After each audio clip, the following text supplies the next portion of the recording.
Hello, एक बार फिर से एक धमाकेदार वीडियो के साथ आया हूँ। ठीक है, जो कि अकाउंट्स के कैश फ्लो स्टेटमेंट चैप्टर से रिलेटेड है।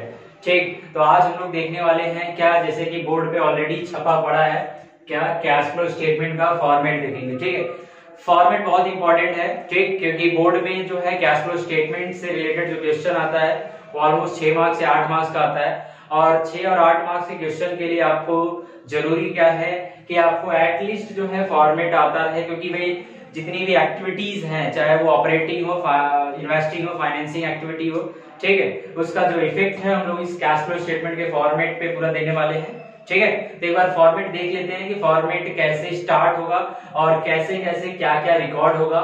ठीक है, ताकि आपका 6 मार्क्स और 8 मार्क्स जो है एकदम पूरी तरह से सिक्योर हो जाए। ओके, आते हैं फॉर्मेट पे। Okay, come to point. So particulars, amount का कॉलम, ठीक है, और हमारा स्टार्ट होगा ऑपरेटिंग एक्टिविटी से, फिर आएगा इन्वेस्टिंग, और फिर आएगा फाइनेंसिंग, और लास्ट में आएगा कैश एंड कैश इक्विवेलेंट। ठीक है, तो देखते हैं। So part A, cash flow from operating activities. Cash flow from operating activities पहले कैलकुलेट करेंगे, तो ऑपरेटिंग एक्टिविटीज में क्या क्या आएगा। Late us see the net profit before tax, that is NPBT.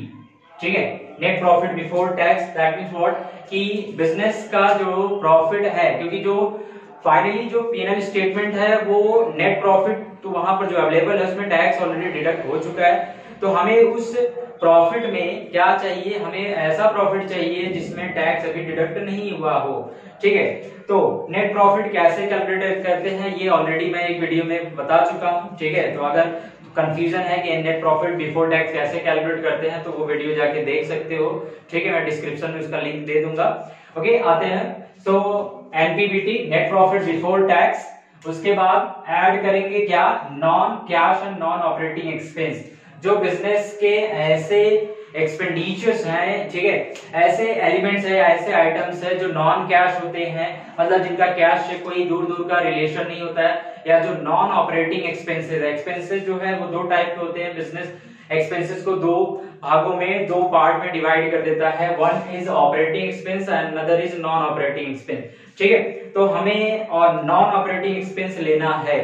Okay, तो एक बार ऑपरेटिंग और नॉन ऑपरेटिंग एक्सपेंस बता देता हूं। ऑपरेटिंग एक्सपेंसेस क्या होता है, जो बिजनेस को ऑपरेट करने में, ठीक है, जो खर्च होता है, जिसका बिजनेस का ऑपरेशन में डायरेक्ट रिलेशन होता है, that is operating expense. Non operating expense, ठीक है, बिजनेस में एक्सपेंस तो होता है बट उनका कोई बिजनेस का ऑपरेशन में उनका कोई डायरेक्ट रिलेशन नहीं होता है। सो ऐसे एक्सपेंसेस को हम क्या कहते हैं, नॉन ऑपरेटिंग एक्सपेंस। तो नॉन कैश और नॉन ऑपरेटिंग एक्सपेंस क्या करेंगे, ऐड करेंगे।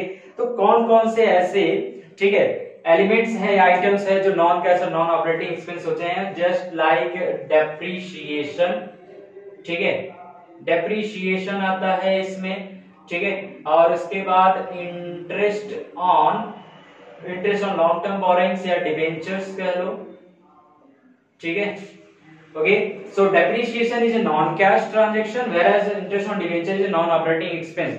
ठीक है, नॉन कैश में वैसे ही, ठीक है, इनटैंजिबल एसेट जो राइट ऑफ होता है, जस्ट लाइक, जैसे मैं यहां पर एग्जांपल लिख लूं, पेटेंट रिटेन ऑफ। ठीक है, patent written off. So these are the examples which are appeared in non cash and non operating expenses. ठीक, उसके बाद आगे चलते हैं। तो next one heading is non operating income. Okay, so जैसे एक्सपेंसेस को दो पार्ट में हम लोग डिवाइड किए थे, operating expense, non operating expense, वैसे ही इनकम भी जो है दो पार्ट में डिवाइड होता है, operating income and non operating income. ठीक है, ऑपरेटिंग इनकम सिंपल सा कि भाई जो बिजनेस जो है, ठीक है, जो बिजनेस करके कमाता है, ऑपरेटिंग इनकम जो बिजनेस बिना बिजनेस किए, ठीक है, ऑटोमेटिकली इनकम हो जा रहा है लेकिन वो बिजनेस का पार्ट नहीं है। ठीक है, that is non operating income. तो कैसे, ऐसे कौन से इनकम है, जैसे, ठीक है, जैसे रेंट रिसीव्ड, ठीक है, रेंट रिसीव्ड, ठीक है, डिविडेंड, ठीक है, dividend received. Okay, now profit on sale of fixed asset, profit on sale of fixed asset. So these are the non operating income. Okay, आपको लगता है कि इनका बिजनेस में डायरेक्ट रिलेशन है? बिल्कुल नहीं है, क्योंकि क्योंकि बिजनेस का पर्पस ये नहीं है कि रेंटल जो है रेंटल इनकम कमाना, ये बिजनेस का पर्पस नहीं होता है। डिविडेंड का इनकम अर्न करना, ये डायरेक्ट पर्पस नहीं होता है। Profit on sale of fix asset को बेचकर प्रॉफिट अर्न करना, ये भी बिजनेस का मेन ऑपरेटिंग इनकम नहीं होता है। So these are the non operating income. Income तो है बट नॉन ऑपरेटिंग इनकम। आज ठीक है, सो आफ्टर एडिंग एनपीबीटी ठीक है, non cash and non operating expense में ऐड करने के बाद नॉन ऑपरेटिंग इनकम माइनस कर देंगे, तो हमारे पास जो प्रॉफिट आएगा उसको कहते हैं operating profit before change in working capital. Operating profit before change in working capital, ठीक है, ऑपरेटिंग का प्रॉफिट, ठीक है, but before change in working capital, working capital में चेंजेस से पहले ऑपरेटिंग प्रॉफिट। ओके, तो वर्किंग कैपिटल में फिर चेंजेस देखेंगे। अच्छा, वर्किंग कैपिटल मतलब क्या? वर्किंग कैपिटल मींस सिंपली जब करंट एसेट को करंट लायबिलिटी से सब्सट्रैक्ट कर देते हैं, मतलब current asset minus current liability करते हैं, तो हमें क्या मिलता है? Working capital. ओके, तो इसका मतलब है जो चेंज इन वर्किंग कैपिटल है उसमें क्या आने वाला है? करंट एसेट और करंट लायबिलिटी में जो चेंजेस होगा, ठीक है। Just like inventory is current asset, तो भाई अगर इन्वेंट्री जो है इंक्रीज होता है, ठीक है, तो इंक्रीज इन इन्वेंट्री यहां पर आ जाएगा, ठीक। उसके बाद decrease in trade payable, okay. उसके बाद ले लो increase in prepaid expenses, okay. और भी एग्जांपल्स है। अच्छा, ये में इंक्रीज और डिक्रीज का इनका इफेक्ट क्या पड़ेगा? देखो सिंपल सा, चेंज इन वर्किंग कैपिटल में, ठीक है, इंक्रीज और डिक्रीज का करंट एसेट और करंट लायबिलिटी अगर इंक्रीज होते हैं, सॉरी इंक्रीज होते हैं डिक्रीज होते हैं, तो उसका क्या इफेक्ट पड़ेगा? तो इन्वेंट्री जब इंक्रीज हुआ इसका मतलब क्या हुआ? कैश का आउटफ्लो हुआ होगा। कैसे? तो बिजनेस का जब इन्वेंट्री स्टॉक आके गोडाउन में भरा गया, इसका मतलब है क्या कि कैश में खरीदा गया होगा, तभी तो, ठीक है, इन्वेंट्री आया, ठीक है, क्योंकि कैश फ्लो स्टेटमेंट में इन्वेंट्री को रिकॉर्ड कर रहे हो। इसका मतलब अगर इन्वेंट्री की वैल्यू बढ़ रही है, ठीक है, तो इन्वेंट्री की वैल्यू कैसे बढ़ेगी? जैसे मेरे पास एक मार्कर था, फिर 2 मार्कर हो गया, ठीक है, तो मैंने और एक मार्कर खरीदा होगा, कैश आउटफ्लो हुआ होगा, ठीक है। In the same process inventory का बढ़ना मतलब कि कैश का आउटफ्लो हुआ होगा, ठीक है, वो सब्सट्रैक्ट होगा, ठीक, उसका अमाउंट क्या होगा? वो सब्सट्रैक्ट होगा। ट्रेड पेबल अगर डिक्रीज हो रहा है, trade payable comes under the current liability, और करंट लायबिलिटी कर्जा कम कैसे होगा? जब कैश का आउटफ्लो होगा, तो ये भी क्या होगा? डिक्रीज होगा, ठीक है। उसके बाद प्रीपेड एक्सपेंसेस, ठीक, करंट एसेट है, अगर वो इंक्रीज होगा तो अगेन वो माइनस ही होगा, ठीक है। अच्छा, सब माइनस ही हो रहा है, कोई प्लस वाला भी देख लेते हैं, ठीक। नाउ डिक्रीज इन डेटर्स, ठीक, अगर डेटर्स की वैल्यू डिक्रीज हो रहा है तो डेटर की वैल्यू डिक्रीज कैसे होगा? जब डेटर्स से कैश रिसीव्ड होगा, तो जब कैश रिसीव्ड होगा तो कैश इनफ्लो होगा, तो जब कैश इनफ्लो होगा तो यहां पर जो है amount change in working capital में ऐड होगा, ठीक है। तो सिंपल सा वर्किंग कैपिटल में, ठीक, करंट एसेट बढ़ेगा तो माइनस, घटेगा तो प्लस, ठीक है। सेम उसका अपोजिट जो है करंट लायबिलिटी जब घटेगा तो माइनस, बढ़ेगा तो प्लस, ठीक है। आ जाते हैं, so after doing this change in working capital, उसके बाद हमें क्या मिलने वाला है? हमारे पास आएगा operating profit after change in working capital. Working capital में चेंज होने के बाद का ऑपरेटिंग प्रॉफिट, ठीक। फिर उसमें बिजनेस जो भी उसके पास इनकम टैक्स पेड का इंफॉर्मेशन होगा, इनकम टैक्स पेड करेगा, ठीक है, इनकम टैक्स पेड करेगा, तो फाइनली आएगा क्या? Net cash from operating activities. मतलब अगर यहाँ पर मेरे पास एनपीबीटी का इंफॉर्मेशन होता, फिर डेप्रीशिएशन, इंटरेस्ट ऑन डिबेंचर्स, ये तीनों information, and here non operating income, तो यहाँ पर कोई अमाउंट आएगा। फाइनली ये अमाउंट जो है, ठीक है, ये अमाउंट यहाँ पर रिकॉर्ड करेंगे, ठीक। तो यहां से जब ये इसको ऐड करेंगे तो फाइनली हमारे पास क्या आएगा? Operating profit after change in working capital, okay, operating profit after change in working capital, उसमें इनकम टैक्स माइनस कर देंगे, then we will get the operating profit, sorry net cash from operating activities, net cash from operating activities, और जिसको हम लोग कहेंगे ए, ठीक है, क्योंकि हमने a cash flow from operating activity start किया था, ओके। उसके बाद पार्ट बी पे आते हैं, ठीक है, that is cash flow from investing activity, ठीक। तो 3 एक्टिविटीज होते हैं कैश फ्लो स्टेटमेंट में। ऑपरेटिंग हम लोग देख चुके। आते हैं इन्वेस्टिंग में। तो इन्वेस्टिंग में क्या होगा, इनफ्लो और आउटफ्लो होने के चांसेस क्या है। जब परचेस होगा तो क्या होगा, आउटफ्लो होगा, और जब सेल होगा फिक्स एसेट की बात कर रहा हूँ, फिक्स एसेट हो या नॉन करेंट इन्वेस्टमेंट हो, तो ही चीजें इन्वेस्टिंग एक्टिविटी में आएगा। ठीक है, तो अगर फिक्स एसेट परचेस करते हैं, ठीक, तो अगर फिक्स एसेट परचेस करते हैं तो then purchase of fixed asset, अगर फिक्स एसेट परचेस करते हैं तो क्या होगा, आउटफ्लो होगा।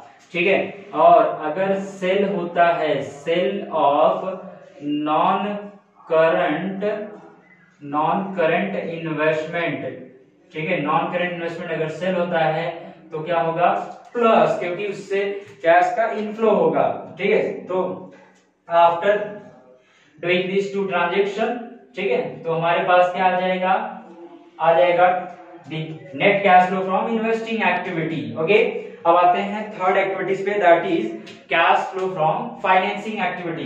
तो फाइनेंसिंग एक्टिविटी में क्या है कि भाई फाइनेंसिंग एक्टिविटी में जो है शेयर कैपिटल, ठीक है, शेयर कैपिटल इशू होगा तो इनफ्लो, ठीक है, और शेयर कैपिटल का अगर रिडम्पशन जो है, ठीक है, अगर रिडम्पशन डिबेंचर का होता है तो आउटफ्लो होगा, और उसी डिबेंचर का अगर क्या होगा, इशू होगा तो इनफ्लो होगा। ठीक है, तो फाइनेंसिंग एक्टिविटी में ठीक क्या क्या एलिमेंट्स आते हैं, let us see. Okay, so if there is issue of shares and debentures, ठीक है, तो इस इशू होने की वजह से क्या होगा, इनफ्लो होगा।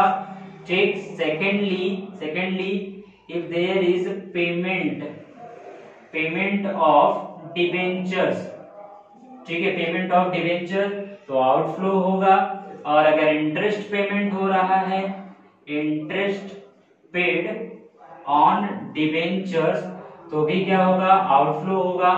ठीक है, उसके बाद अगर डिविडेंड पेड हुआ, ठीक है, डिविडेंड पेड तो भी क्या होगा, आउटफ्लो होगा। और फाइनली हमारे पास क्या आ जाएगा, net cash flow from financing activity. ठीक है, तो now we get the A B C. ठीक है, तो इन तीनों को जब ऐड करेंगे, तीनों एक्टिविटी को, मतलब operating activity, investing activity, financing activity को जब ऐड करेंगे, that will get the net changes. Net changes means what, कि टोटल जो है तीनों एक्टिविटीज के थ्रू कैश में कितना चेंजेस आया। ठीक है, तो what ever the amount will come, जो भी अमाउंट आएगा उसमें कैश एंड कैश इक्विवेलेंट का ओपनिंग, मतलब कैश एंड कैश इक्विवेलेंट जो है, ठीक है, जो ओपनिंग बैलेंस है या जो बिगिनिंग में जो कैश एंड कैश इक्विवेलेंट का जो बैलेंस था, उसको जब ऐड कर देंगे तो जो cash and cash equivalent at the end है, जो इंफॉर्मेशन ऑलरेडी आपके क्वेश्चन में गिवन रहेगा, वो यहाँ पर आ जाएगा। ठीक है, इसका मतलब क्या हुआ कि कैश फ्लो स्टेटमेंट में आंसर जो है आपके क्वेश्चन में ही दिया रहेगा। ठीक, मतलब ये जो cash and cash equivalent at the end है, ये आपके क्वेश्चन में ही गिवन रहेगा। ठीक है, बस आपको क्या करना है, तीनों एक्टिविटीज को कंप्लीट करके उस आंसर तक पहुंचना होगा, और आपका 6 मार्क्स 8 मार्क्स, ठीक है, आपका हो जाएगा। ठीक है, तो और हम लोग पूरा फॉर्मेट देख लिए, फॉर्मेट में क्या क्या आएगा। ठीक है, ऑपरेटिंग एक्टिविटी में क्या आएगा, इन्वेस्टिंग में क्या आएगा, फाइनेंसिंग क्या आएगा, और फिर तीनों एक्टिविटी को ऐड करेंगे तो नेट चेंजेस कैसे आने वाला है। Then cash and cash equivalent at the beginning जो है, जो कि आपके क्वेश्चन में इंफॉर्मेशन रहेगा, डोंट वरी, उसके लिए टेंशन लेने की जरूरत नहीं है। और cash and cash equivalent at the end, ये भी इंफॉर्मेशन आपके क्वेश्चन में ही गिवन रहेगा। मतलब क्या हुआ कि आपके पास आंसर भी दिया रहेगा, आप एग्जाम हॉल में ही समझ जाओगे कि आपको 6 में से 6 या 8 में से 8 मिलने वाला है या नहीं मिलने वाला है। ठीक है, आई होप कि ये फॉर्मेट जो है कैश फ्लो स्टेटमेंट का आपको अच्छे से समझ में आया होगा।